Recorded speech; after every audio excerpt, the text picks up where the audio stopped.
To all the people that have been watching my YouTube since the beginning, holy shit, I'm so thankful for you guys. If it wasn't for you guys, I would not be doing what I'm doing now. I would not have reached the point in my journey that I've reached currently. Well, maybe I would have reached it another way, but I reached it this way, and I'm fucking super happy about it. And so, man, gratitude. Thank you so much for being a part of it. And same for anybody else who's been along the journey, even if it was midway through or you just subscribed a couple weeks ago, whatever. YouTube for me was the start of my journey, a big shift, a start towards a big shift in my journey. And I will always be grateful for YouTube, and I will always post on YouTube. And I know that there's been a history of me saying, I'm going to start posting more, and then I don't do it that much, and that's okay too. But that being said, there's something that I really, really want to share today, and this is a long video. So, maybe it's something that you can listen to while you're driving, or who knows, whatever works for you. In this video, in this podcast actually, I finally did a solo podcast by myself, and it came out of nowhere. Gratitude has been a big, big part of my shift throughout the history of me doing this work, but really in the recent weeks and months has it shown so much power in my life and transformed so many things, predominantly about how I feel, predominantly about how I view the world and how I view myself. But yesterday I had a moment where I felt inspired to share the message of gratitude, and I was like, fuck, I haven't done a solo podcast yet. How about I do that? So I hopped on, I started recording, and within a few minutes, I'm like, wait a minute, I'm basically doing a discovery call right now, which, if you are not familiar with that, is, if you will, the opening opportunity for me to gain a new client. But the reality is, and I've known this from a conscious perspective, me gaining a new client is not really about me.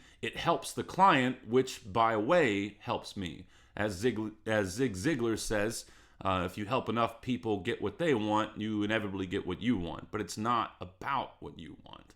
And it's taken me a while to fully take that in at a subconscious level, but I've known it for a very, very long time. And now I know more than ever, this subconscious work, it is work, but it's only really work in the beginning when you first start doing pattern interruption, noticing the reactionary patterns that you have, your subconscious beliefs, challenging them, not necessarily to say that each one of them is bad, but to get on the road of noticing your patterns and evaluating them and reframing the ones that you would find benefit in reframing.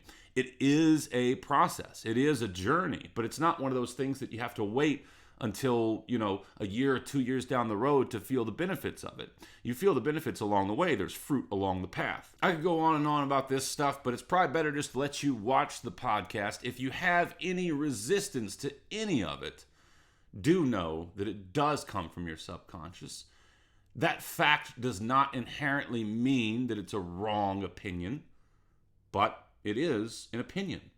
And at the end of the day, opinion is perspective. Perspective is opinion, and you can frame anything how you want to frame it. Historically speaking, the majority of people have subconscious, patternized responses and thought patterns that they're not even aware of. And I'm not sitting here saying I'm some fucking guru now. I still have them. You'll even notice me on the podcast working on this stuff with myself. But when I tell you that if you have any feeling or desire that you could be happier, the way to get there is by going within.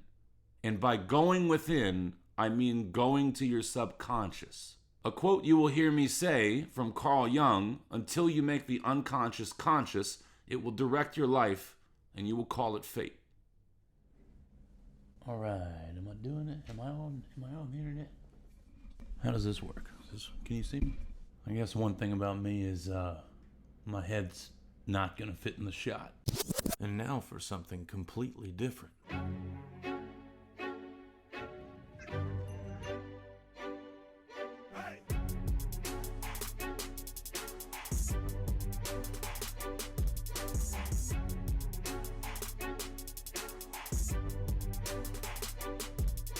This episode is going to be a little bit different than normal episodes, mainly because it's just me, but also because it's going to tie into a lot of different stuff. There might be a little bit of woo-woo, there might be a little bit of talk about the subconscious, there might be a little bit of talk about the inner child, I don't know. Now, there will be some cuts involved. If you see any of my other content, there's always cuts that happen when I'm in between thoughts and stuff, and I piece it together in a nice little package. But when I do my podcast, that's usually, most always, full stream, the whole thing, right? There's no cuts for mess ups and stuff like that. And so I'm not going to make this video or this podcast one where there's a lot of that. But that being said, I don't have a back and forth person on this one, so there may be points where, there's a cut and then this happens. And that's pretty much it. Then we move on and it just keeps going. And if you're familiar with my other content, that's not a big thing.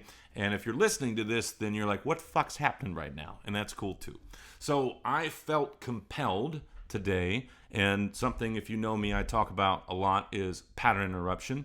I felt compelled today. Previous version of that for me was I can't help myself, or I was thinking about it and I just can't help myself. I want to share this. I kept saying I can't help myself. Been working on that for a little while now, probably about 5 weeks. It's pretty much gone now, so I go to, I feel compelled. I felt compelled today to talk about gratitude. And not just gratitude, but also, furthermore, as I marinated on, doing this, sitting down and actually creating a solo podcast, talking about the other pillars of what's been transformational in my journey. And a lot of this stuff, a previous version of myself, even a couple weeks ago, version of myself would think, man, you're giving out a lot of the nuggets. You're giving out a lot of the nuggets that, you work with people on, right? Now, the conscious perception of myself, historically speaking, at least in the last year or less than a year or whatever, is that it's not about the golden nuggets or the nuggets. It's more about it's me, right? Because a lot of this stuff, pretty much all of this stuff, we can all research on our own. But there is benefit in having someone along your side, someone that you know, like, and trust, someone that clearly has empathy and has experience with something that you're looking to navigate. And that's it. There's power in that. I think that growing up, we don't really get fed this information, and that's okay too. But when you look at the science of it, I mean, it's a natural thing that humans want to, communicate with each other, be there for each other, love each other, all these things. So, part of my purpose is to be there for people, and so that's why I create content. But saying all that is different than, knowing that consciously in the previous months or whatever is different than just like, well, if that's the case, then why am I holding on to these nuggets, right?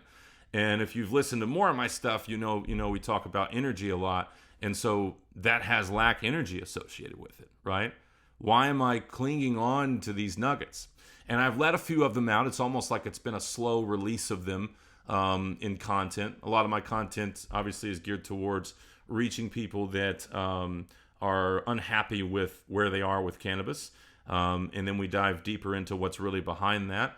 So, it's part of the journey to like go down that road. And since we're there, I'll go ahead and say that, I'm going to flow with the conversation here. I have some ideas of what I want to talk about, and hopefully most of it comes out. But when I do work with someone, when I get on a discovery call, and if they come to me saying something to the effect of, I'm really trying to get rid of cannabis, I feel like it's holding me back, or anything of the sort, or if they just plainly say they're trying to quit for whatever reason, I'm always going to start off with, well, you've seen my stuff, so I'm curious, have you heard me say, it's not really about the weed, it's more about your relationship to it, or the relationship to yourself.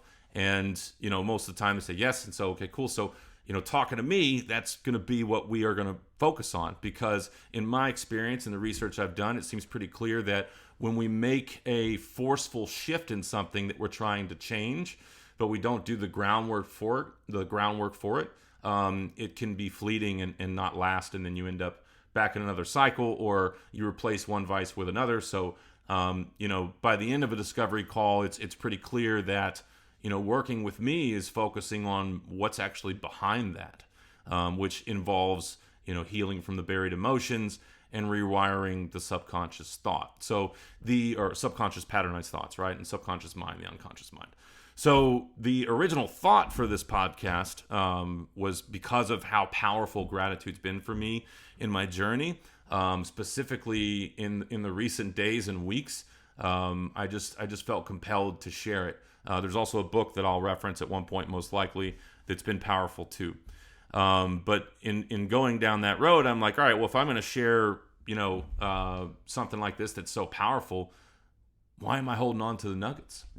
Why am I holding on to the nuggets? And if you're watching me, I just noticed, if you're watching me on this while you're listening to it, you'll notice that oftentimes I'm looking away from the camera. I'm looking away from the camera hold when I'm going down a flow of thought. That's something to do with the subconscious as well, an aspect that I have not quite touched yet. But I feel like when I'm doing explorational thought, it seems to flow more when I kind of like look around the room. And I've had people say, "Are you looking at a teleprompter?" It's like, no, I'm just dancing around with my thoughts. So anyhow, I was like, yeah, so let's get rid of the nuggets, because honestly, that's holding on to it is the energy of lack. And the more I go down this road, the more I realize there's no reason for that in my personal journey. And I feel that everybody can reach that point as well by going down this path. So, but wherever you are, the power of gratitude is massive. So I'm going to talk about how that's worked for me in ways that I've implemented it. But I'm like, fuck it, man. Let's talk about the other stuff first. Let's talk about that just for a quick second. Matter of fact, this is essentially a discovery call. I'm essentially putting my sales piece, if you will, out there, right? And I do not look at it as the negative side of sales, but it is an action to present what you offer and let the potential person have an idea of what it is, And I've historically felt and still feel that offering that at no charge and being fully present with everybody that I speak with, is massively valuable. But for me, subconsciously, it's a tool that allows for the influx of potential people to work with, right? And part of that is subconsciously related to wanting to make sure that there's money, but the further along I go, the less that's a thing. The relationship to money for me is one of the aspects of the subconscious that was later that I began to work on later in my journey, and I'm still working on. So this is a great step for me to just release it and be like, here it is, do with it what you will. And so I held on to that for a while, but I know that now where I'm at, that there's massive power in just going into it. So that's what I'm gonna do, and doing it on an open forum platform where I'm able to just let it all out. Why not? It's a perfect place to do it. So long tangent to get to the meat of the stuff. All right. So when I first work with someone, the first thing that I always talk about is media consumption. And it's not about where the media is coming from, even though that does play a part. I don't start there, and I never force any beliefs or direct anybody in any particular direction. I'm just talking about facts. The fact that when you digest media throughout the day, it has a quote-unquote negative effect, because that's the most the most descriptive word I could think of right now on our state of mood and our state of being. It's science shows it. You know what I mean?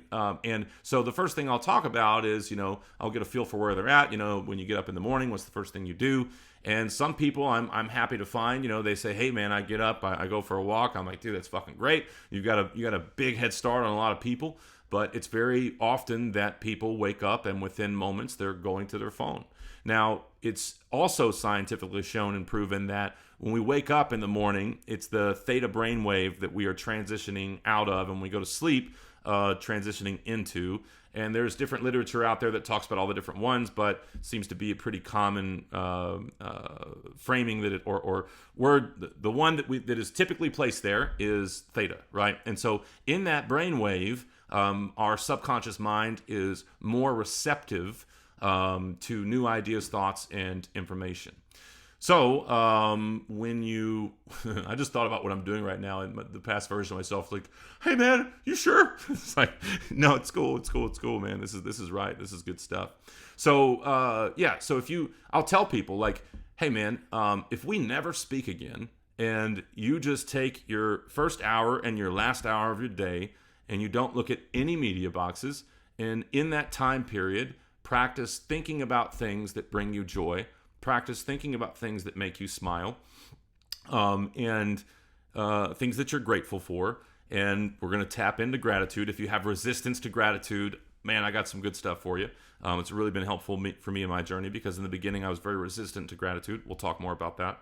But anyhow, so yeah, if we never speak again, man, if we never speak again and you just do that, based on if you're someone that goes to the phone quickly, holy shit. And for some people, it takes some time to implement and work on that. But if you do, I assure you, if that fits with where you're at in your life, both morning and evening before bed, if you want to switch it up and start, okay, well, maybe I don't go straight there. Okay, well, I'm going to listen to something. I need to at least listen to something. Okay, great. Start listening to podcasts that empower you. Start listening to something like Impact Theory, Tom Bilyeu. There's such a vast array of information there, and you can pick and choose what you want, what resonates, take what resonates, leave what doesn't. Ed Milet, another powerful source. Jay Shetty, another powerful source. Lewis Howes, another powerful source. These are all people that have podcasts that have been going on for a while where they interview people who have made an impact or have built something from nothing, or any variety of people that are accomplished, even quote unquote accomplished, even neurophysicists or physicists, or you name it, stars that have come from nothing and built something and fallen back. One that comes to mind is the guy Paul Mitchell that has the Salon brand. When he first started, he built from nothing, built a very successful business. Something happened, yada, yada, not to take away from the value of it. And it all crumbles and it all goes away. And then he was homeless. Again, I think it was second time homeless. And then he built Paul Mitchell. And so he interviews people like that and finds out what makes them tick. And so there's so much value in that. So if you're going to start here and you don't want to go straight to no devices in that moment, then I'd say at least listen to something powerful.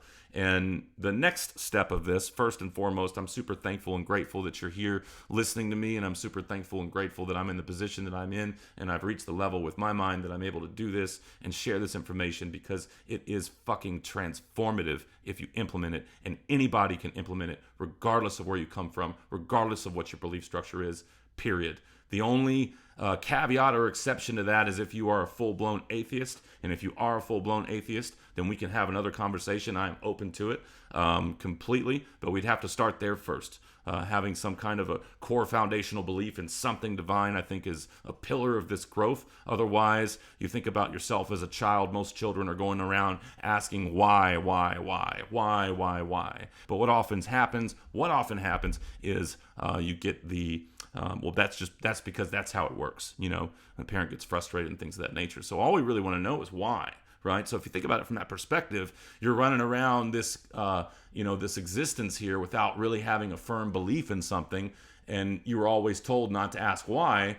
Fuck, you know what I mean? Let's go there first. But you don't have to have a full understanding of that to get the benefits from this stuff. I just think it makes it easier for sure. So all this stuff is scientific backed. I don't ever talk about any particular belief pattern. More or less, are you open to the belief in divinity or not? If you work on this stuff, if you work on the cultivation of the belief in the self, then you have transformation, and your relationship to that which is divine will build on its own accord without anybody telling you what to believe in. I believe that it's the triangle of belief. I don't know if that's something that I picked up somewhere. If it is, let me know. But I look at it as at the top of that triangle is the openness or belief in divinity, the openness to believing in divinity, or the openness our existent belief in divinity.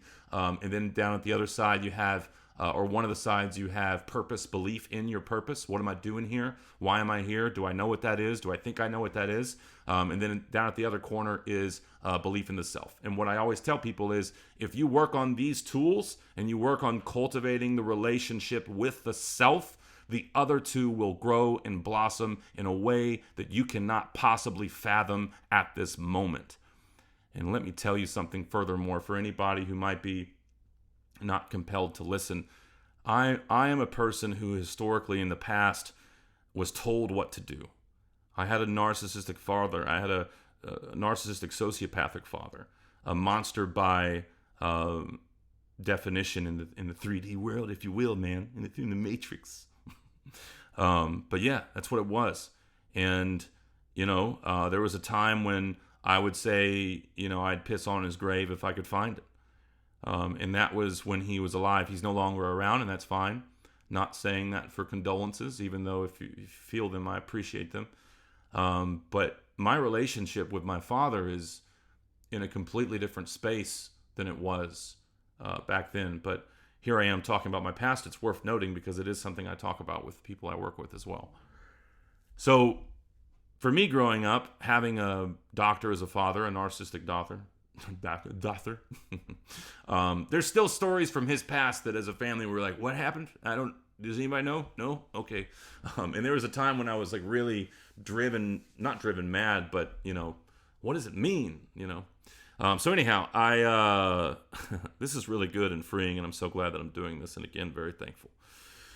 So in that time period of life, for sure, I was the one that got a lot of. That's just how it works. And told to fit in a box.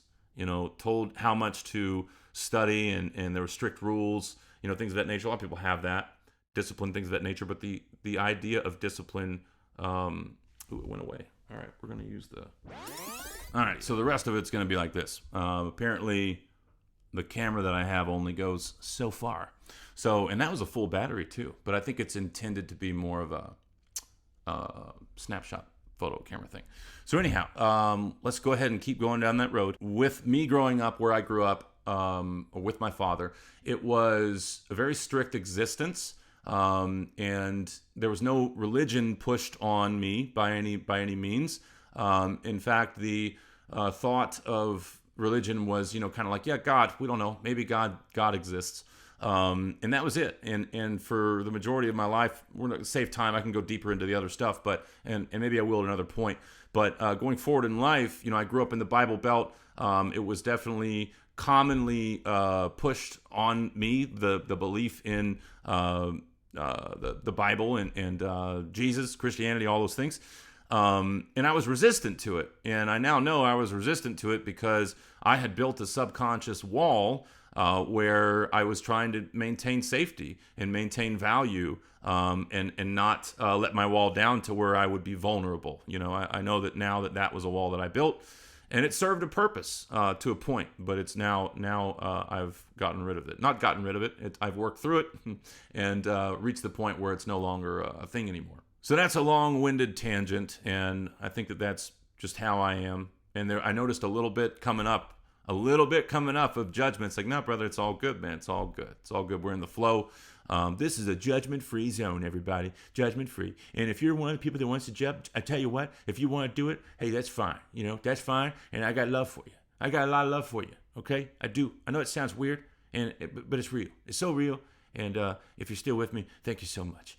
Sometimes I will do voices. I can go deeper with them. That is something that is another part of my subconscious that I'm not at a place where it's like, hey, man, I'm ready to go with this. But it's something I've been talking about. I'm going to be working on it and dialing in the different voices that I can do and being able to do all that. And rapping and tapping and snapping. I do the raps. I do the raps. I don't do the raps that much anymore. But on occasion, I do the raps. But it's not like, hey man, I got guns and bitches and drugs and hoes and shit. It's it's always been more of a lyrical thing, and I started when I was around 16. Here I am on another tangent, and that's fine. I hope you're enjoying it. I'm getting back to the meat of this thing. So it just feels, part of me is like, but this is supposed to be a quick video to talk about the stuff. No, dude, it's a podcast. Just talk. So, and that's okay too. All right. So the reason that I brought that up was I had resistance to gratitude. The word gratitude, I had resistance to. I had resistance to a lot of things. Discipline.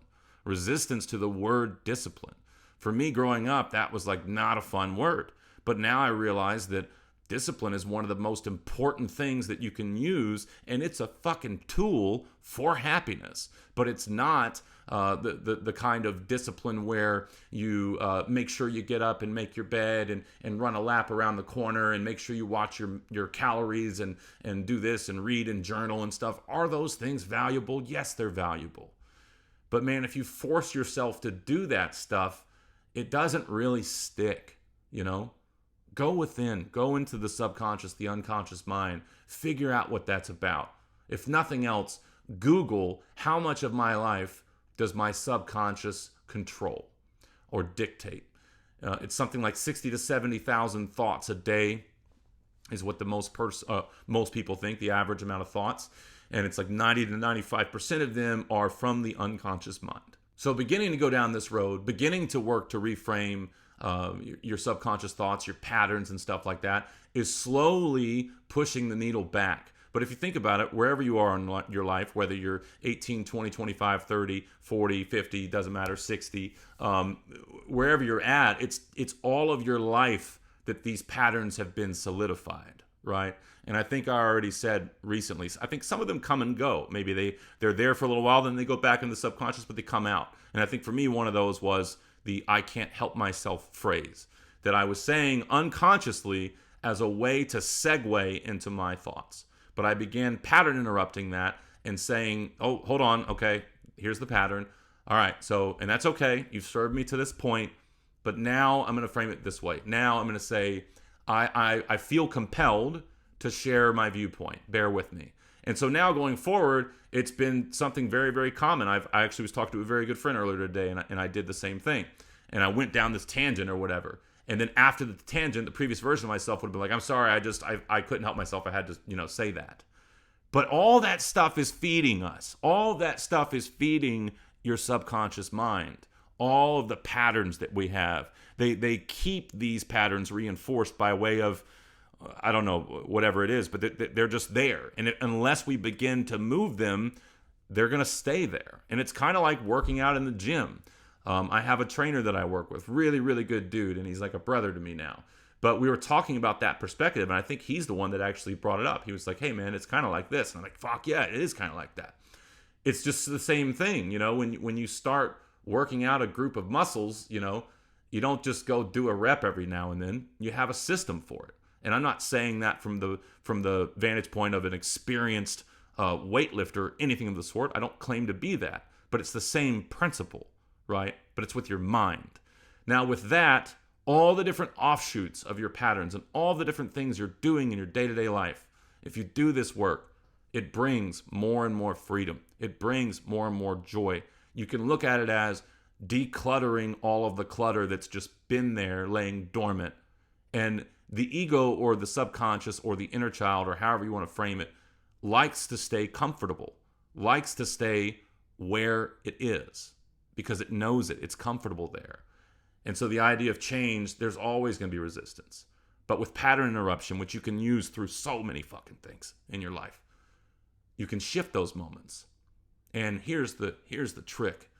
If you begin shifting those moments towards framing with gratitude, and even though you have resistance to it in the beginning, but saying it until you believe it, focusing on it until you feel it, not fake it till you make it. But first, where is your conscious belief of how the world works? And we'll kind of get towards wrapping this up. Maybe. Maybe I'll go longer. That is where I dive in a lot with people, depending on the person. And there's not some cookie cutter box thing that I do with the people I work with. Everybody's different, so you don't fit in a box. But there's a lot of similar principles that we discuss. And so I'm thinking about one person in particular. The last time we spoke, I was saying, man, I really think, you can benefit from all these steps and stuff. And yes, continue to be mindful of when you're on your phone and what kind of content you're digesting and stuff like that. What's the energy of the content that you're digesting? How often are you doing it? Are you getting out in nature? All these things. Sure. But man, dude, if you can start researching what you want to believe in, if you don't have a solid knowing of it, if you're loosely like, yeah, I mean, sure, there's probably a God. Well, I do go to church, but, I don't go a lot and stuff. Okay, but do you have a relationship with yourself, first and foremost? Do you have a relationship with yourself? And if you don't, then I would propose that it's more or less an identity for you that you have whatever that is. But that's still, for me, an easier place to start than someone who is full-blown atheist. But the point I'm trying to drive home here is if you're, and I mean no disrespect to anybody's beliefs whatsoever. I think that as long as you believe in something and you act from love, that's beautiful. That's beautiful. And if you want to go deeper, let's go deeper. Figure it out. You'll figure it out as you go along. I'm not going to tell you what to believe in. You'll find it yourself if you don't know what it is. But being open to it.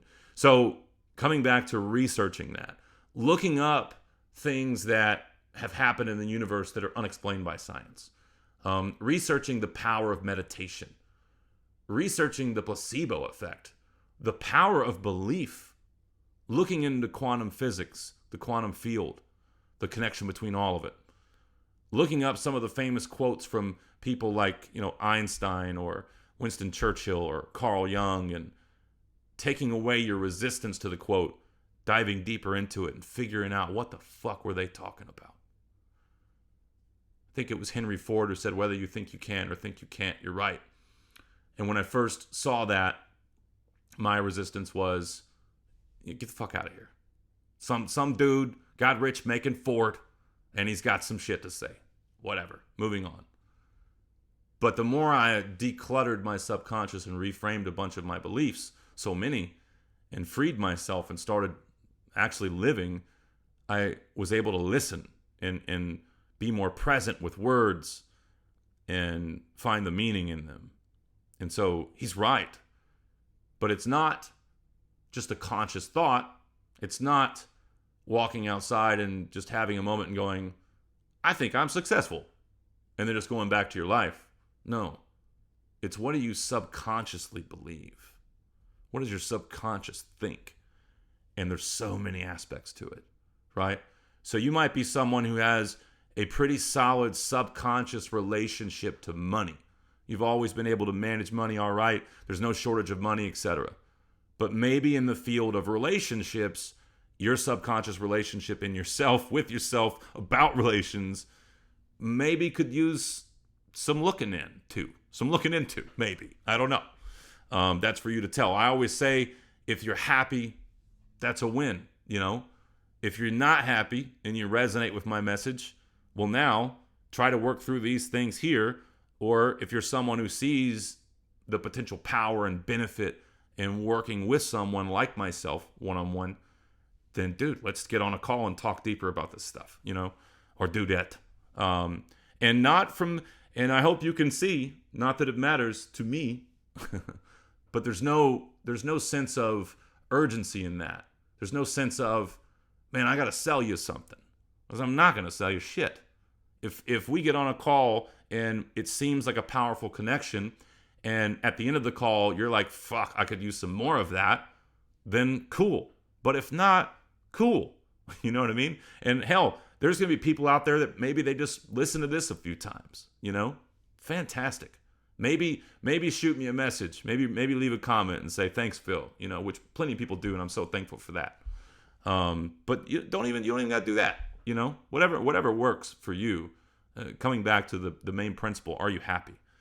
So anyhow, that's kind of a long-winded tangent, as is per usual with me. But if you implement these things, pattern interruption and gratitude and all that stuff, power, I use that because I forgot where I was the last time. Are we coming back to it? I think we're coming back to it. So the power in believing, in figuring out what you believe in, right? So for me, growing up, always everything needed to be logical to me. I was actually, quote unquote, saved twice. Once I was very young. I was at a sports event with other people. Trying not to pull anyone out of a hat here. I was in a sports event with people in my age group that was a harmless event, but we were young, and we were in a hotel because it was a collective event, and these other kids basically forced me into being saved. Now, not by physical force, but they were forcing me by way of making me feel less than because I wasn't saved. And, just cornering me, like, dude, you got to do it, man. I mean, if you want to be happy, we don't want to see you burn in hell, man. We care about you, right? And that's what they were doing. Now, nothing from nothing, but me being perceptive even at a young age, I just took in the energy of hey man, these guys don't really seem like they have it all figured out. So why am I being pushed into this situation? But I was nonetheless. And so anyhow, that was a form of trauma for me, if you will. It was a period of time where there was a traumatic event, but the word trauma doesn't have to mean some big massive thing. It could be a little small memory of some form. It could be being cheated on by someone that we thought loved us, that we just maybe even only spent 6 months with, but we thought we loved them, and then the way they cheated on us has an effect, and that could be a form of trauma. But for me, with relation to gratitude, for instance, so, and this is one memory of it, but there were other times where it was kind of pushed on me, not in a forceful way, but just by words and kind of like, the energy of like, you're missing out if you're not doing this, So anyhow, that lodged in there, and so going forward, whenever I would see posts of people talking about gratitude, I would just think like, well, here's another, influencer just putting a hashtag out there, getting people to follow his shit, And so I was resistant to using the hashtag in the beginning. But then I went down and I discovered what I believe in. So I'm going to give you just a loose perspective of that, right? And it's very, very loose, very macro perspective, not micro. I feel if we try to go micro with everything, we'll go mad. And that's not the point here. We're meant to have fun. You know what I mean? So from the macro perspective, we have souls, we have spirits that incarnate in this existence from where we come. Hell, I don't know, but we come from somewhere, and I feel that maybe it's some form of a source consciousness, the universe or whatever, and from that space, or in that space, we have quote unquote access to the memory, if you will, but that's just a word, of all lives we've lived. And that's why some people feel reincarnation, and you see all these near-death experiences and stuff. There's so many studies out there that show that. And, from what I've looked into, the vast majority of the near-death experience studies that I've seen have recollection of the feeling of love when they pass on in that period of time. And so that's one little perspective of it, so whatever. That's something that I got from it. But listen, this isn't one little thing that I pulled something from. This is, many, many years of looking into this shit and formulating what I wanted to believe in and reaching the point where I realized I can't focus on the micro. If I focus on the micro, it's going to drive me nuts. So I need to have a macro perspective of this and go down the road that everybody seems to say is the road to go down. And I'm here to tell you they're fucking right. Not all of them, but the little pillars of meditation, time and nature. How much are you on your phone? What kind of energy are you around? What are you telling yourself about? What are you talking to yourself about? All that shit is fucking real, and it has so much impact if you begin to implement it. So back to my belief. So loosely that it's some form of soul school, but again, that's just a phrase. Those are just words to describe something that we cannot describe. But in this existence, we are meant to experience all of the range of emotions: fear, anger, resentment, jealousy, love, happiness, joy, freedom, all of them, right? But it's on us, if we become aware of this value and this potential within ourselves, of how long we stay in these certain emotions. So you'll find often that there are people that get into a state of emotion of fear or lack or sadness or depression, and they stay there because they were never taught that they have the ability to come out of it. The reality is, this literature has been out there for a fucking long time, and you can find it. And there's so many people I could recommend, and maybe I will before this is over. Who knows? But long story short, I reached the point in my journey where I said, okay, if nothing else, I can thank the quantum field. I can thank the quantum field that we know exists, that we know is tied to everything, that we know all of the atoms that make up every fucking thing that you see in your room and around you, no matter what it is. It's all 99% air and a small fraction of energy, and it's all the same shit. It's just vibrating at different levels that we can't see. And we know that thought has the ability to have an effect on matter. And you hear all this stuff about the conscious mind, phrases like what you think, you become, what you focus on grows. And when you have the subconscious resistance there, it's easy to resist those phrases and quotes. Believe me, I know, I've been there. But holy fuck, is it real? Holy fuck, is it true? But if you don't have a footing, start with researching what you believe in. remembering the inner child in you that just wanted to know why. Why does it work this way? Why do you go to work every day? Why do we have to make all this money? Why? And listen, you go down that road and you do that subconscious work and you come up with an answer. Well, I found out why I needed the money because of XYZ. Well, cool, great. I'm just saying do the work. Because if someone does not do the work on their unconscious mind, becoming aware of their patterns, working to shift them, etc., there will never be true transformational change. And there are many that I feel are meant to live this particular life, this particular existence in their box. You know, you think about, let's say, just a drunken dude that maybe he's 30 or something, and he's not happy with his life, and he drinks all the time. Maybe he beats his wife, who knows? Then he dies when he's 35, dies an early death because he didn't take care of his life. This hypothetical situation. One can look at it and say, well, that's a pity. Okay, well, that's one framing, that's one perspective, right? What if we look at it and say, well, we don't know who he had an effect on.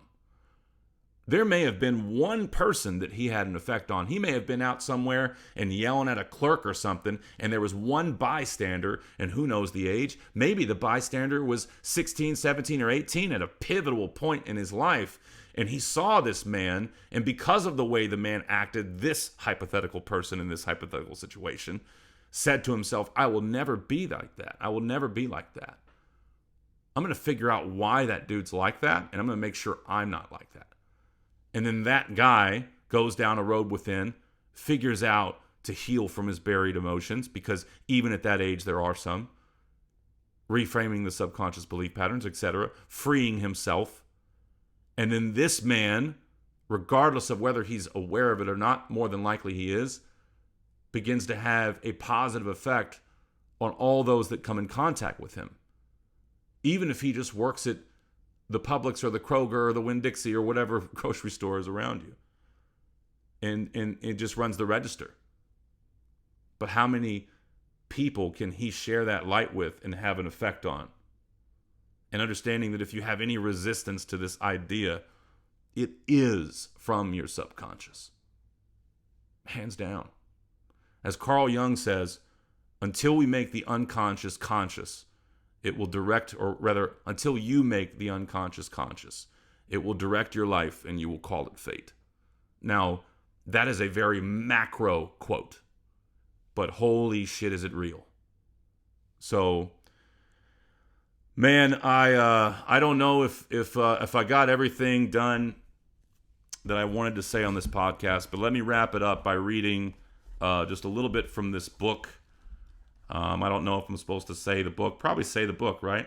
For legal reasons and stuff. If you've ever seen The Secret, first off, when I first saw The Secret, I had a lot of resistance to it.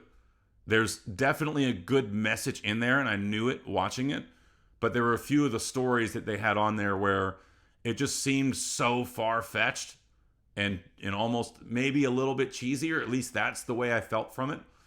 But man, the message is real. There is real reality in the message that they have. It's just, I think that the way they framed it, there may have been people of influence in the production of that documentary that were more focused on reaching more people and the video being more viral or whatever. I don't know. But there is a really good message in it. A little cough there to get started. So, the resistance to gratitude is where I'm going to finish this up. And then just say, man, if you get to where you're good with gratitude and you just practice that shit throughout your day, something happens and it throws you off course. But if you notice yourself getting agitated with it, like, oh, fuck, here we go again, catching that pattern and be like, oh, there's one of the patterns. There's one of my patterns. Okay. All right. And that's okay. That pattern has served me. It's brought me to this point. But I'm on a different direction now. Okay. So yeah, this means that I'm going to have to go a different route today. Or this means I'm not going to get to X today. But you know what? That's okay. Because I know the more that I come to peace with the things that happen in my world, the better shit gets. And even if I'm resisting that, I can look at it as scientifically, the more cleared out my subconscious is, and the more empowered my subconscious is, and at peace it is, the better decisions I'm going to make, because I'm going to fucking be more present when I make decisions. You know what I mean? Like, if you just look at it from that vantage point, it has value, right? So for me, the fact that it was Christianity that was pushed on me, and again, nothing against anybody. I have plenty of very good friends that are Christian. I have nothing against any religion whatsoever. I have nothing against anything, right? I'm going to give you a statement that a lot of people are going to resist, but fuck it, here we go. You know, natural flavors on the box and stuff? So an older version of myself, when I would see like an organic thing and it's like natural flavors, I would think to myself, natural, yeah, get the fuck out of here. What kind of chemicals are you putting in there? Because if it was natural, it wouldn't be called natural flavors, you know? But now, just for explorational thought, think about an alien civilization that is passing our Earth, right? And here we go, macro again. An alien civilization passing our Earth, and they are witnessing our Earth and studying it. To them, every fucking thing that happens here is natural. Everything. Even Hitler. Now, I understand there's going to be resistance to that, and that's fine, but all I ask is, if you feel compelled to comment, at least, get to a place of centered energy before you do. Ask yourself, why is my resistance so strong to this statement? Just saying. And no, I don't condone, violence by any means. I'm not saying that. I'm just saying everything is perspective.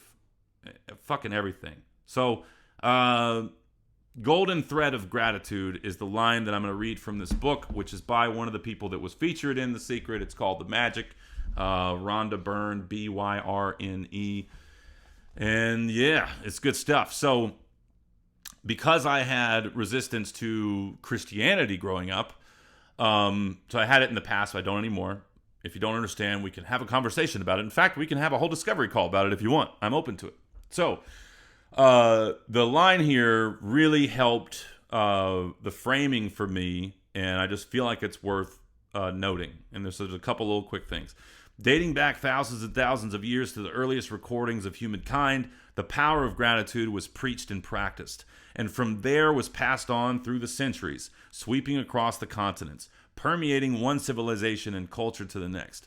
The major religions of Christianity, Islam, Judaism, Buddhism, Sikhism, Hinduism, all have gratitude at their core. I may have mispronounced one of those, but the point here is that it takes away from the power of resisting Christianity, right? If that resonates with you, if you are like a previous version of myself, right? Notice, for anyone that's previous version. All right, anyhow, moving on. Then it goes on to say, Muhammad said that gratitude for the abundance you've received is the best insurance that abundance will continue.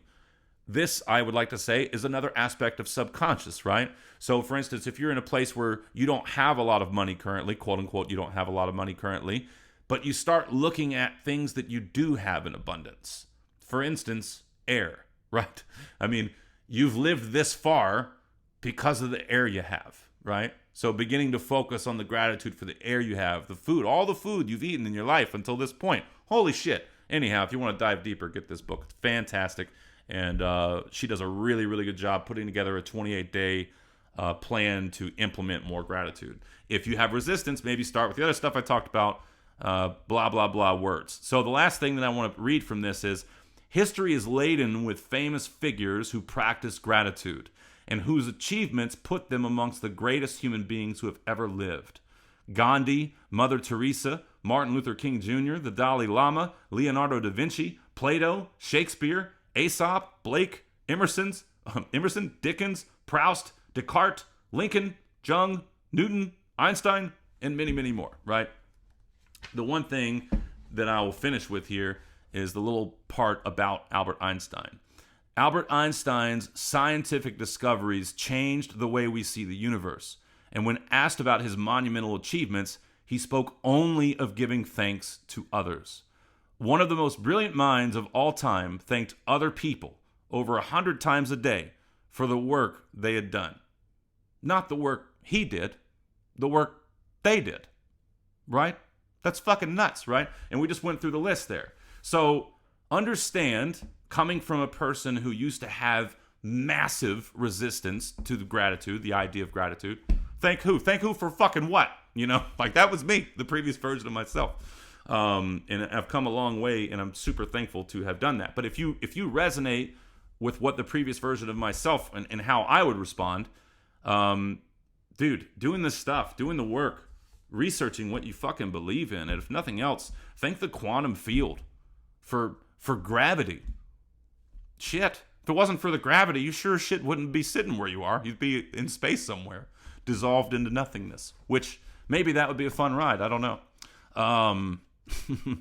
I hope this was helpful for people, and it felt really, really good for me to put it all out there and take away from what a previous version of myself would have said. Dude, you just gave out an entire discovery call without the opportunity to say to someone, hey, because this is how it usually ends. Discovery calls with me, usually at the end of it, I'll say, so how was it? Was this good for you? Was this powerful? Did you enjoy this?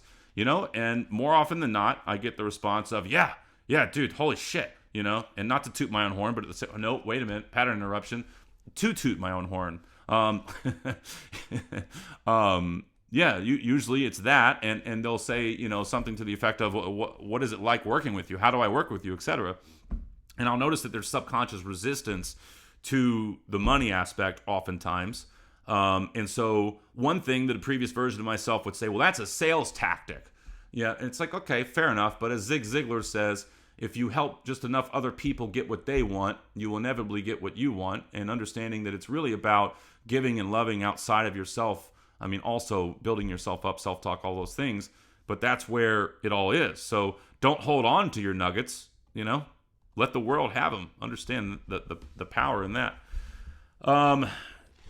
So, yeah, the resistance thing, right? So I almost lost that one right there, man. But the resistance at the end of a call, you know, it's someone that was empowered, but then we talk about it, and oftentimes it'll be, oh, man, that sounds, okay, got it. So now I understand what it is. Yeah, man, is it cool if I think about it? Is it cool if I think about it and get back to you? And historically speaking, my response was something to the effect of course, but by all means, I want you to be sure. I want you to feel good about us working together. But that being said, part of my job is to notice subconscious resistance in others. So I feel compelled to ask you, during this entire call, you seemed incredibly present, very happy and excited to take away what you took away from it. So much so that you asked me, what does it take to get started? But then when the mention of money came in, it was, well, I don't know, resistance comes up, right? And, you know, again, the subconscious relationship to money is something that I've really only been working on for the past few months. And it's beginning to change everything in my world in ways which I really can't describe at this point. Some directly correlated straight to money, and others just directly correlated to how I feel day-to-day life. But all that being said, everything is related to the subconscious mind. So, and we can go to the scientific perspective of that real quick. You know, someone who has their subconscious mind, awareness of it, they've actually taken time to consciously go in and rewire it by way they see fit. They are going to be more efficient with money. Let's just, you know, it's going to be something. If they're doing that work on the subconscious, if they're doing the money work on the subconscious, it's an inevitable byproduct, okay? So you can look at it that way, or you can look at it, you know, a little bit more woo-woo, but there's this guy that was on a podcast with Impact Theory, and his whole book is on, arigato, which is Japanese for thank you, and the power of thank you, and like, you know, it's very well known, I think, in what is it, Zen, you know, the power of gratitude for money and how it's cyclical, right? And so most people, when they receive money, if they practice gratitude at all, it'll be, you know, man, I'm glad I got this money. But then when they go to spend the money on something, There is, fuck, oh man, I had to spend money on that bill. Ah, fuck, right? But the shift is another opportunity to pattern interrupt, catching yourself doing that and be like, wait a minute, okay, here's another pattern, and that's fine. It served me to this point. But man, money, I've always had money. Sure, there's been times where it's like, hey, where is it? But it's always come and gone. And furthermore, the money that I've had in my world has provided for all of the food that I've ever eaten. At least like a good majority of it. No, all of it. Even the food that I didn't pay for. Someone paid for it. So there's gratitude for that money, right? There's gratitude for that money. It's such a big shift. So anyhow, when someone has that resistance, that is the only quote unquote sales tactic that you would get from me, is just asking you, where is the subconscious resistance to it? And, I might get, if I get a response that's like, well, yeah, I see what you're saying and that makes sense. But nonetheless, this is where I am. And I just love to think about it. You've given me a lot to think about. Hell yeah, brother. Awesome. I just had to ask. You know what I mean? And then it's like, cool, let me know. And I'm not going to pester you. I have had some people in the past that I've worked with that have gone, kind of gone out of the picture or whatever, like just disappeared. And in the previous version of myself is like, are they okay? Do I need to send out, a fucking search team, make sure they're all right, But no, but I will occasionally send out messages of powerful podcasts to people that have really been huge for me, or ones that I come across that are super powerful. But yeah, man, my purpose is to share the power of the subconscious, the power of the unconscious mind. And again, this isn't woo-woo shit. Yeah, I just recommended a book called The Magic. Sure, fine. But look up the power of the subconscious. And look up, use ChatGPT if you want. I actually did that once. Not that I'm using that a lot, but every now and then I'm like, I wonder what it'll say. And just ask it, how much of my life does my subconscious control? And see. And then go, okay, what are the ways that I can reframe my subconscious to a more happy life? Those simple Google searches will show all of this stuff is fucking real. How you connect it in your mind is up to you. And if I can be of any help to you on your journey and I can make it work, I'm here for you. Just you white in me again. Just you white. You'll be sorry.